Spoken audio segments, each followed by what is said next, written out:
மறைத்ததுண்டு. சின்னஞ்சிறு வயது முதல் எனக்கொரு மனைவியுண்டு. கோபம் கொள்ள வேண்டாம் அம்மா, போய் தாங்கிக் கொள்ள வேண்டும் அம்மா.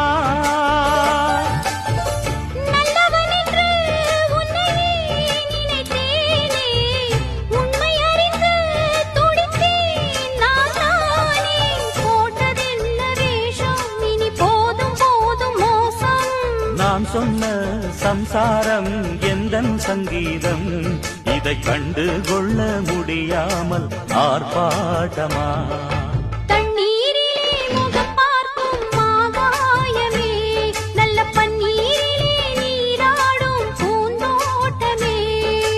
இன்னார்க்கு இன்னார்தான் சாமி